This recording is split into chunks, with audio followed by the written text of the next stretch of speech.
The deadly reality of Komodo dragon attacks. Imagine waking up to find your prized livestock dead or missing, not from illness or theft, but from one of nature's most efficient predators. On the islands of Komodo, Rinca, and Flores in Indonesia, this is a daily reality for farmers who share their land with approximately 2,300 Komodo dragons. These aren't ordinary lizards, they're the largest living lizards on Earth, growing up to 10 feet long and weighing over 150 pounds. The first time I saw a Komodo dragon take down a water buffalo, I couldn't believe my eyes, says a third-generation farmer from Flores. This creature weighing maybe 150 pounds attacked and eventually killed a buffalo 10 times its size. No fence I built seemed strong enough after witnessing that.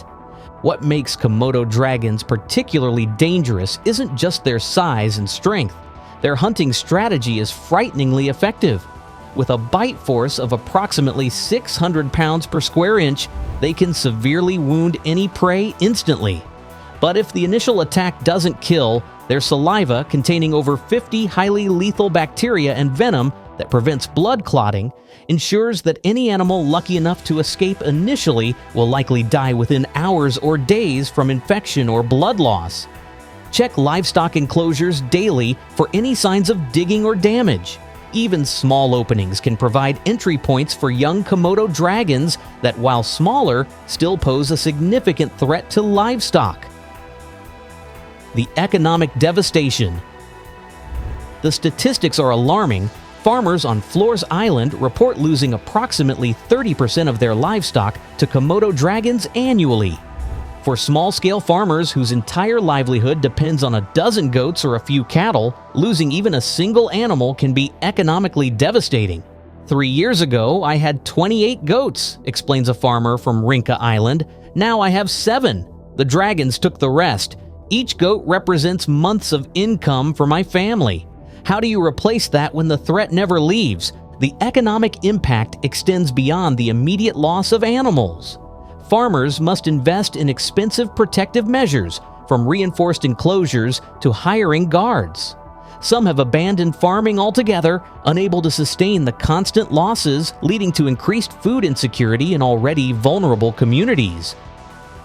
Form community livestock watch groups that rotate responsibility for monitoring herds, especially during dawn and dusk when Komodo dragons are most active. This shared burden can provide better protection while allowing farmers to maintain their daily work routines. Building defenses, from simple barriers to high-tech solutions. How do you keep out a predator that can climb, swim, and tear through many traditional barriers? Farmers have had to become increasingly creative with their defensive strategies. When standard wooden fences failed, we started digging trenches around our livestock enclosures, says a man whose family has farmed on Komodo Island for generations. The dragons can't climb out of a steep-sided pit. We learned this by watching how they hunt. They're powerful, but not particularly agile. Among the most effective defensive strategies, elevated enclosures. Some farmers have built raised platforms for smaller livestock, taking advantage of the Komodo dragon's limited climbing ability when dealing with smooth surfaces. Complex barrier systems, combining trenches, walls, and overhangs to create multi-layered defenses that confuse and deter dragons. Scent deterrents, experimental use of certain strong-smelling substances that Komodo dragons find repulsive, though effectiveness varies. Motion-activated noisemakers, simple devices that create sudden loud noises when movement is detected, startling approaching predators. Implement a simple but effective addition to existing fences. Attach strips of metal sheeting to the outer base of enclosures. Komodo dragons struggle with the smooth, reflective surface, making it difficult for them to gain purchase when attempting to climb. The trappers, a dangerous necessary measure. When preventative measures fail, farmers often turn to trapping, a practice that requires intimate knowledge of Komodo dragon behavior and carries significant personal risk. The most common trapping method involves large iron cage traps baited with goat meat, strategically placed in areas frequently traversed by dragons. Success requires understanding dragon territories, movement patterns, and feeding behaviors. You must never underestimate their intelligence, warns local farmers with dragon management. They can learn to avoid traps that have captured other dragons. We constantly adapt our methods, changing locations and bait types. Sometimes we'll use multiple dummy traps to confuse them before setting a real one. Safety protocols are rigorous. Trappers must maintain a minimum distance of 20 feet when checking traps. Never approach from downwind, as dragons can detect human scent.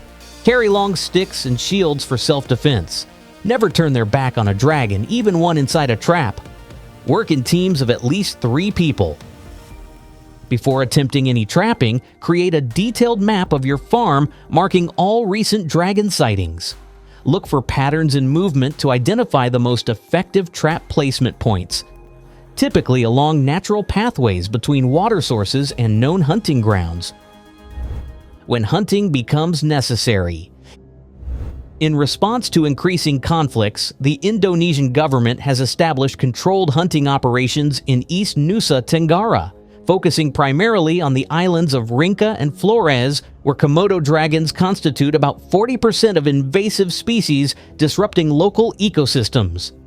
These hunts are not recreational, but strategic population management efforts, conducted under strict protocols by experienced hunters. The operations typically take several days, with hunters operating in dense forest areas using fresh meat as bait to attract dragons. Despite their size, Komodo dragons move silently and hide cleverly, explains a man who has participated in official hunts. Without experience, it's nearly impossible to detect them before it's too late. We aim for clean, humane kills, targeting the head to ensure the animal doesn't suffer. The hunting operations remain controversial. Komodo dragons are protected species, with only about 2,300 remaining in the wild. Conservation groups emphasize the need for non-lethal management strategies, while farmers argue that targeted removal of problem dragons is sometimes the only viable solution. If dragons are regularly approaching farm buildings, install simple early warning systems. A perimeter of loose gravel around structures creates noise when anything crosses it, providing crucial seconds of advance warning before a potential dragon encounter. The Conservation Balancing Act. The conflict between farmers and Komodo dragons highlights a broader challenge: balancing human needs with wildlife conservation. Komodo dragons are internationally protected, recognized as vulnerable to extinction, and existing nowhere else on Earth outside Indonesia. Conservation efforts include education programs for local communities about dragon behavior and safe farming practices, development of wildlife corridors that allow dragons access to hunting grounds away from farms, compensation schemes for farmers who lose livestock to dragons, ecotourism initiatives that create economic incentives for dragon conservation. 10 years ago, I wanted every dragon gone from our island, admits a farmer who now also works as a tour guide. But I've learned they bring visitors, and visitors bring money. My son makes more in a week showing tourists dragons than I make in a month from farming. We're finding ways to live together, though it's never easy.